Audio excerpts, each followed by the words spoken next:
でも縦バラはすごくええと思う僕本当に。またその話戻ってくるんですか。でも本当にね戻る。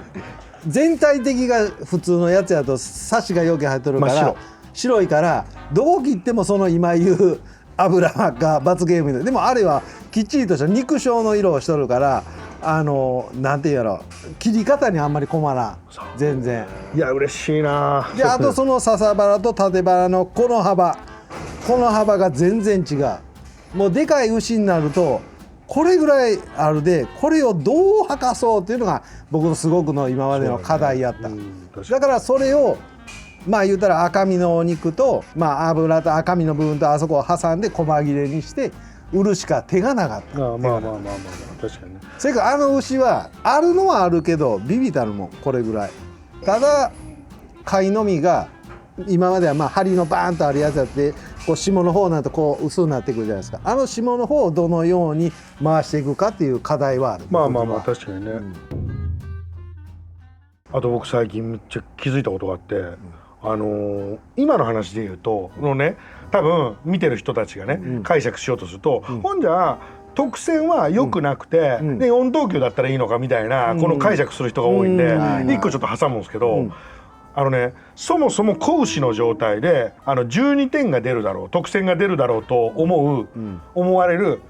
姿のなりをしたね子牛を買って帰ります、もちろん肥育農家さんもそのやり方でやります、でも結果出たのが4等級だった時、これってね格付けだけは本当に確かに4等級なんですけど、味は12点と変わんないんですよ。そうですね。そういうベクトルの牛なんで、だけどもそもそもから味をめがけた血統とか、そういう味をめがけたであろう子牛、で味をめがけて作りたい肥育農家さんが買って帰る、でそれをそういう買い方する、ってなってくると、12点の牛でもめっちゃ美味しいんですよ。12点が悪っていうことじゃない。それが今ずっと続いてるの。そう加藤さんのね。12番でもうちの派手さはないですね。だからあれですよ、その油が主張する12点なのか、肉が主張してる12点なのかってやっぱ絶対違うんですよ。で油育てるのか筋肉育てるのかっていうのが、僕多分肥育農家さんの持った方針や理念でもう全然違ったもんになると思ってて、最近小刺しじゃないと12番が出ないっていう、うち12番出ないんですけど、そうすると小刺しの系統の牛がたまたま導入で入ってきた時に入れた時にそれは小刺しになるんですよ。そうすると12番が出るだけであって買い方は何も変えてないんですけど、その12番狙ってないから。サシがね悪みたいなちょっと風潮も僕ちょっとどっかで止めないとなと思ってるところがあるんですけど、ね、油ってやっぱその香りの成分なんで前言ったと思うんですけど、香りの成分だったりとかそのリッチさをね肉に足す役割だと僕思ってるんですけど、リッチも過ぎればくどくなるんですよね。やっぱりね、食パンとバターね1対1でやったら絶対くどいじゃないですか。上手に言うね。上手に言うと僕はそう思うんですよ。だから食パンとバターの比率ってあるわけですよ。僕ね肉と霜降りの比率もやっぱ僕はあると思ってて、やっぱりありますね。シャツがないのが良くてあるのがダメっていうわけで、油いるんですよ絶対。いるんだけどその油が肉に対してどういう働きかけをしてくれるかっていうのが僕は一番大事だと思うんです。何点であろうと。うちで言うと細切れをそういう考え方で僕作ってるんですよ。なるほど。それで結局は極端に言うとその桃が味がちょっとないなっていう場所もあるじゃないですか。それとこの油は美味しいっていうやつをその油っていう言い方とかその細切れに油が入っとるというのと油上手に入れてってみんな思うかもしれへんけど、食べてその焼いた時に全体的にその油がこのお肉が味のないやつは生かされるもんで、そういう組み方をして細切れを作ったりとかね。僕もそれ思ってて、要は切った肉で霜降り肉作るってことでしょ。そうもう焼いた時点でその油が全体的に回るから、逆にそのカスカスのもも肉やったとしてもこの油が生かされとるから食べたら美味しいでこう油で包んでしまうから、それで結局はもう塩コショウで食べても全然俺が美味しいという考え方で、あともう一つは思っとることがその最初に焼くすき焼きの牛脂ね、塗る牛脂、あれでも僕は、しょうもないことなんやけど割にこだわっとる。やっぱ最初に塗った油が悪い油やったら肉全体が悪なるんちゃうかなとかね、いやいや、うん全く同じこと思う僕は。それを前から気にはして極力はその油をそのすき焼き用のパックにする時もその何でも油を入れとるわけでもない。でもこれは伝わらんでね、なかなか。でもねガサガサの懸念でやるよりも僕は乳株でやった方がいいかなと思うんですよ。そう僕もそうなんですよ。僕そう思うんですよ。そうダボ油とね、うん乳株やったらね、乳株の方が形もきれいに切れるっていうのもあるし、でちょっとミルクっぽいみたいなね。そうでだから極端に言ったらあれを混ぜてハンバーグ作っても逆にハンバーグに牛乳入れて膨らますっていう理念もあるかもわからんけど、だから僕ハンバーグ作る時はそういう油を入れるんですよ。確かに。やっぱあれですよね、焼肉屋さんってそのメニューが生まれた背景って絶対あるじゃないですか。やっぱり経緯が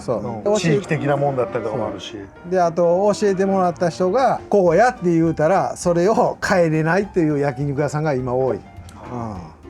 僕でもねよくそういう人たちに言うのが、焼肉店をやるその事業主ビギナーみたいな人に言うのが、とにかく最初は、薄切りして食べてみればいいと。なんでかっていうのは日本の黒毛和牛ってもともとは焼肉ステーキやローストビーフなんか後で来たもんだと、日本に帰るからだから薄切りして例えば昔は日本人みんなすき焼きというかベースじゃないですか、薄切りにして、だからそれで食べてみてこれちょっと厚みがあった方がいいなとか、これちょっと醤油と砂糖だけじゃ足らんからなんか足した方がいいよな、辛み足すのか味噌足すのかみたいなとか、いろいろ探求すればいいと思ってるんですよ僕は。だって今まではね農家さんのことなんてあんまり正直言うてあんまり思ってませんでした昔はね。ただ安い肉仕入れてそれをどのように高い値段に売るかとかね、そういうふうな考えていったけど、だんだん年とともにいや銭儲けも大事やけどそれじゃないなってだんだん思えてくる。社会貢献ですか。社会貢献ってこともないけどやるんやったらもうちょっと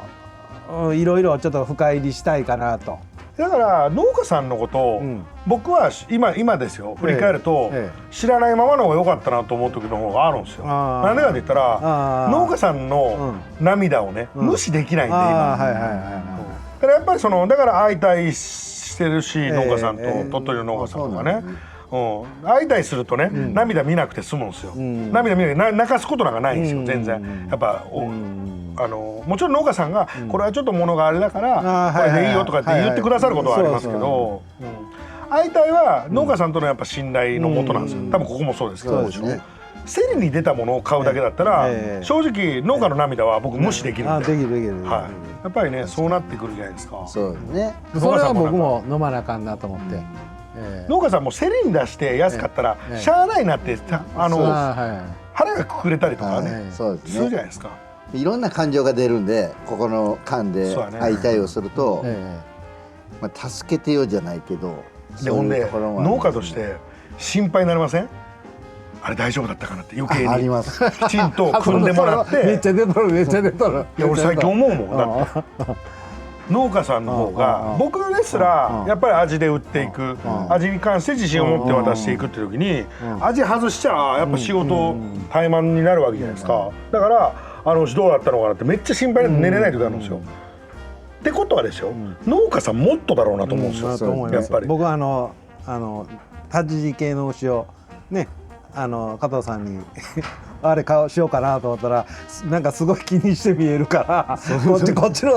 っち先にしたり言うたでさ、いやでもこれ失敗するのは俺のせいやから別に俺あれでもいいかなってすごく今思っとんねんけどね。だからもうそれはこっちもこれの方がいいんじゃないってもう後から打ったら関係ないってこともないんで、それに対して僕文句言うつもりも全くないので。でもあれよ農家さんは僕よく農家で話するんですけど、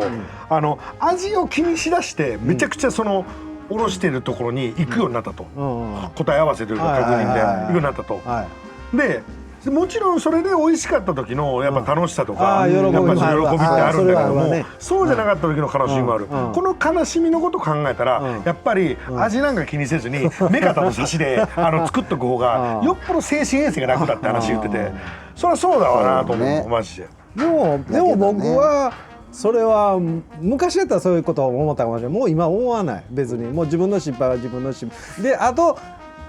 これ動物を人間に例えたらあかんとは思うけど、自分の子供がどんな子でもあってもやっぱり最後まで面倒見やなあかんかなと、そうそうそう、それはすごく思う。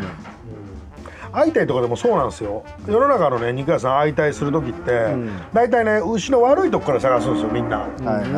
だけどですよ、その農家さんに惚れてね、その相対始まったわけじゃないですか。なのになんかね惚れた女の悪いとこから探すみたいな感じになるからちゃうだろうと思うんですよ。まずいいところから探せと思うんですよ。まずこっちはいいとこからアピールするし、肉屋さんは悪いとこを探してくるから、大体こうなるんですよね。本当やっぱり値段のことになるやからそうなるんやと思うんやね。結局そこですよね。そうやけど値段だけではないよなっていうのもなんとなく思ってね。株式会社稲垣では飲食店向けの卸販売と他では教えてくれない仕入れやお店作りのアドバイスをさせていただいております。 LINE 公式アカウントで登録していただくとサービスの内容がご覧いただけますので、この機会にぜひお友達追加の方よろしくお願いします。農家さんにね、今でも僕それ言葉ありがたかったなと思うんですけど、あの牛お前評価してるやったらお前肉屋として二流やなって言われて、なんでだろうと思って、でめっちゃ考えたんですよ。で結局僕その時ってやっぱビギナーだったんで、結局ロース芯の大きさ、サシの量、もも抜けみたいなのだけ見て買ってたんですよ。その時に僕ガツンときましたね。